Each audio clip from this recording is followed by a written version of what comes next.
오늘 말씀은 사무엘하 23장입니다. 사무엘하가 24장까지 되어 있어요. 내일이면 이제 마지막인데 오늘 23장입니다. 23장의 시작이 다윗의 마지막 말 이렇게 시작합니다. 다윗의 마지막 말은 23장의 제목이다라고 할 수 있는데 다윗이 자신의 전생애를 이제 회상하고 있어요. 회상하면서 하나님께서 베풀어 주신 은혜와 구원에 관해서 하나님께 감사하는 시가 오늘 23장입니다.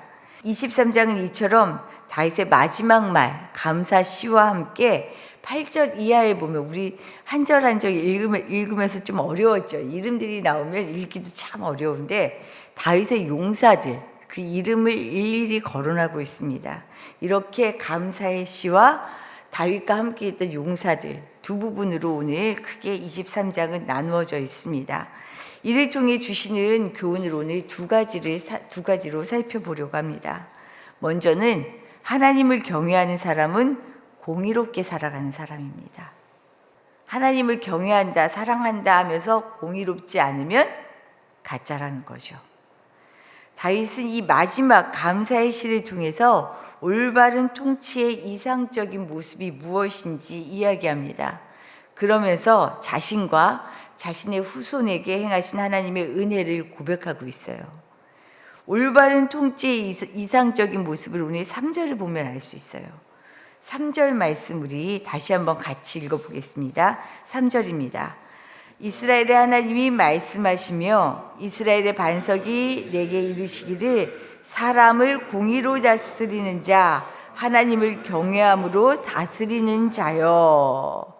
하나님의 왕으로 세워진 사람은 하나님의 말씀과 권능을 따라 살아야 합니다.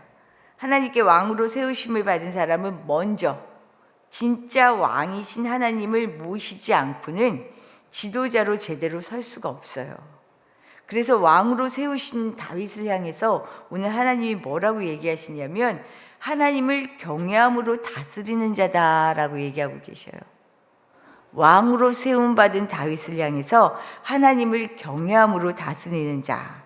그런데 하나님을 경외함으로 다스리는 자는 그의 통치를 통해서 진짜 하나님을 경외하는지 아닌지를 드러내 보여줍니다. 드러날 수 있다라는 거죠. 즉 하나님을 경외하는 왕은요 사람을 공의롭게 다스린다는 거예요. 공의를 행하는 자가 하나님을 경외하는 증거다라고 하는 것을 보여줍니다. 그래서 하나님을 진정한 왕으로 모시는 지도자는요 자신의 권력과 힘, 자기 이익에만 관심을 두고 하나님의 관심인 약한 자, 고통받는 자, 힘없는 자를 외면할 수가 없어요. 만약에 그렇다면 겉으로는 하나님 경외합니다, 사랑합니다 하는데 사실은 가짜라는 거죠. 이런 점에서 다윗은 하나님께 그 본분을 잘 감당했다라는 칭찬을 듣습니다. 그가 받은 복과 은혜 어떻게 고백하고 있는지 4절에서 이렇게 이야기합니다. 4절 말씀을 제가 한번 읽어드릴게요. 그는 돋는 해의 아침빛 같고 구름 없는 아침 같고 비 내린 후에 광선으로 땅에서 돋는 새풀 같으니라 하시도다. 우리 목사님이 신방 가면 잘 하는 말씀 중에 하나예요. 오늘 이 말씀이 하나님을 향한 사랑과 경외로 사람을 공의롭게 대하는 사람은요 아무리 죽을 것 같은 고된 상황에서도요 우리를 소생시키시는 은혜로 채워주신다는 겁니다.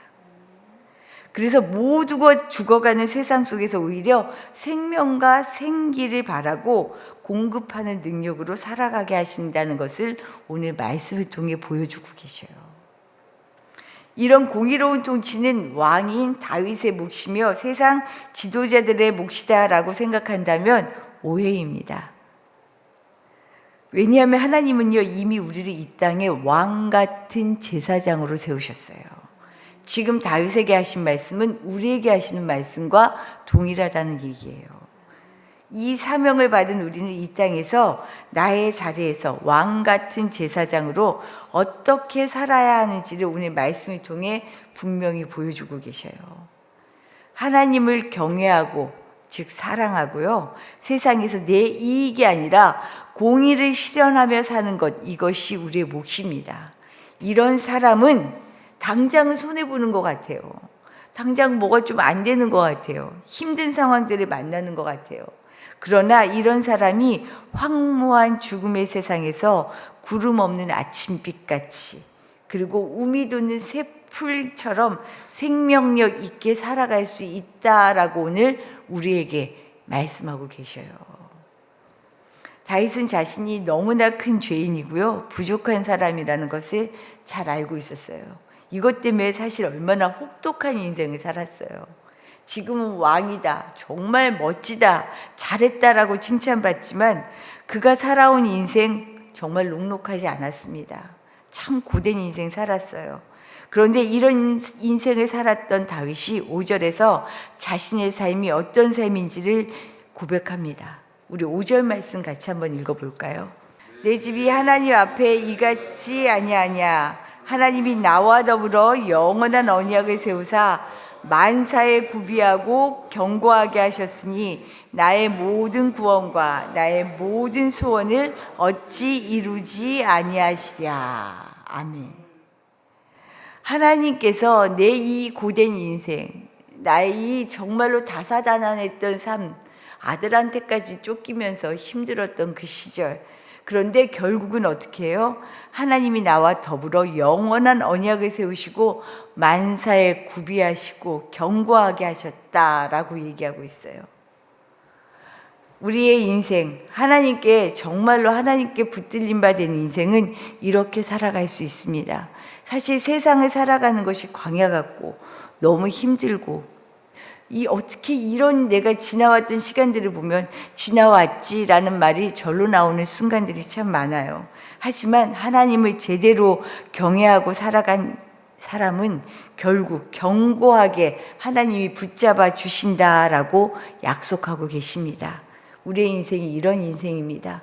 지금 좀 힘들어도, 지금 좀 고단해도 염려하지 마세요. 하나님을 경외하는 사람은 하나님께서 이렇게 붙잡아 주십니다. 그런데 이와 대조적으로요, 하나님의 사악한 인생이다라고 얘기해요. 악인들은 뭔가 되는 것 같은데, 뭔가 잘 살고 있는 것 같은데, 악인이 왜 저렇게 잘 되지? 라고 얘기하는데 하나님이 뭐라고 얘기하시냐면요, 결국은 다 버려질 인생이다, 불살라질 인생이다 라고 얘기해요. 아무리 애쓰고 바둥바둥 되어도 오히려 아무것도 남지 않는 부질없는 헛된 인생이다라고 이야기합니다. 우리의 인생이 어떻게 보면 두 종류의 인생이 있다는 거예요.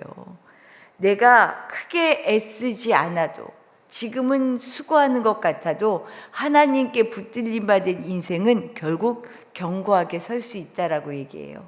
그런데 나는 정말 아둥바둥대고 막 살려고 붙잡고 막 애를 써도 결국 잘못된 것을 붙잡는 사람, 허망한 것을 붙잡는 사람은요, 그 인생이 아무것도 아닌 것이 될 수 있다라는 거죠. 내가 무엇을 붙잡고 있습니까? 내가 어디를 향하고 있나요? 우리 하나님 앞에 붙들림 받은 인생이 되어서요, 애쓰지 않음에도 불구하고 세워질 수 있는 그런 복된 인생 되시기를 축복합니다. 두 번째로는요, 하나님의 사람은 함께 할 줄 아는 사람입니다. 함께 할 줄 아는 사람. 하나님이 세워주신 견고한 다윗 왕의 곁에는 하나님의 통치를 이뤄가기 위해서 자신을 아끼지 않은 용맹스럽고 충성스러운 장수들이 있었습니다.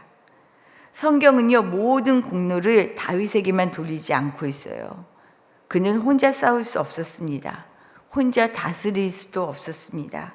오히려 왕만이, 혹은 지도자 한 사람만이 모든 영광을 독점한다면 그것은 누가 되었든지 간에 결국 넘어질 수밖에 없는 자리가 될 수밖에 없어요. 사람은 한순간에 교만해질 수밖에 없는 연약한 존재이기 때문입니다. 결코 한 사람이 모든 것을 다 할 수 없어요. 함께 일어설 수 있는 사람이 있을 때 그 자리가 정말로 온전히 세워질 수 있는 자리가 된다는 거죠. 지금 다윗의 곁에서 용사로 이름 불리고 있지만 다윗과 함께 했던 이들, 사실 사무엘상 22장의 말씀을 보면요, 이들을 가리켜서 뭐라고 얘기하냐면 환난 당한 자다, 빚진 자다, 마음이 원통한 자다라고 얘기했어요. 그들이 다윗 곁으로 몰려들었어요. 한마디로 살 길이 막혀서 결국 자포자기하는 심정으로 자신의 모든 것을 내어놓았던 이들이 다윗 곁에 있었습니다. 그랬던 이들이 지금 하나님 한 분을 바라보고 함께 힘을 내어서 절망을 넘어 소망의 빛을 발하고 있어요. 자기 힘으로는 살 수 없었던 사람들이 살아날 수 있는 것은요, 함께 격려하고 함께 힘을 모으고 함께 나아갔기 때문이죠. 우리가 함께하는 교회로 세워져야 하는 이유가 바로 여기에 있어요. 하나님 앞에 나 혼자 기도 잘하면 되지, 나 혼자 잘 세워지면 되지 라고 생각하는데 혼자 설 수 있는 사람은 아무도 없어요. 우리는 함께 서야 하는 공동체로 이 땅에 부르심을 받았습니다. 그런데 오늘 열거된 30명이 넘는 다윗의 용사들 명단에요, 사실 오늘 사무엘 하에 우리가 말씀을 쭉 보면서 참 많이 거론됐던 이름이 있었는데 그 사람의 이름은 빠져 있어요. 요압입니다. 군대 장관이었잖아요. 근데 요압이 없어요. 그의 동생 아비새와 아사헬은 있는데 그는 빠졌어요.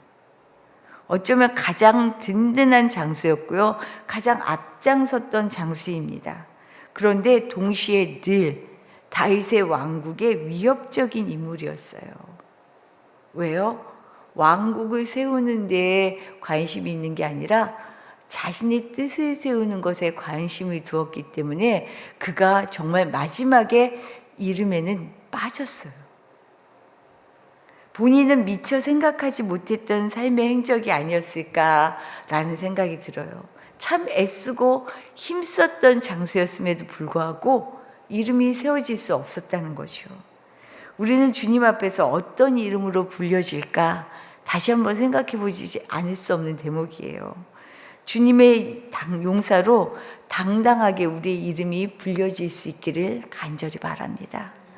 내 뜻이 아니라 내 마음으로 세워지는 사람이 아니라 정말 하나님의 뜻을 이루려고 할 때 하나님께서 그 이름을 세워주시고 불러주시잖아요. 우리 인생 사실은 어떻게 보면 아무것도 아닌 인생이죠. 먼지와 같은 인생이죠. 어떻게 우리 인생이 마감될지 알 수 없는 그런 인생을 살고 있어요. 내가 높이려고 하면 하나님께서는요, 끌어내셔요. 하지만 내가 아무것도 아닙니다 라고 하면 하나님은 그 사람을 반드시 들어써 주시죠. 하나님께서 들어써 주시고 우리의 이름을 불러주시는 복된 인생 되시기를 축복합니다. 주신 말씀 생각하며 기도하도록 할게요. 하나님을 정말 사랑한다면 하나님, 내가 주님 앞에서 정말 공의롭게 살아갈 수 있게 해주세요. 내 뜻대로 내 이익만을 쫓아가는 사람이 아니라 하나님이 세워주시는 인생이 되도록, 하나님이 내 이름을 기억하시는 그런 사람이 되도록 인도해 주십시오. 기도해 주시고, 오늘은 특별히 우리 자녀들을 위하여 기도하는 날입니다. 수능은 일주일밖에 남지 않았어요. 우리 아이들 바로 다음 주 목요일이거든요.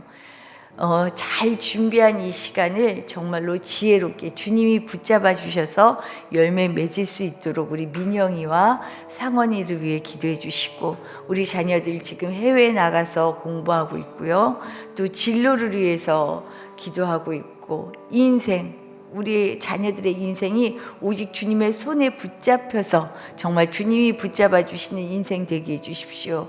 자녀들의 이름을 불러가며, 우리 교회 학교 아이들의 이름을 불러가며, 청소년 청년들의 이름을 불러가며 기도할 수 있는 시간 되기를 바랍니다. 기도드리겠습니다.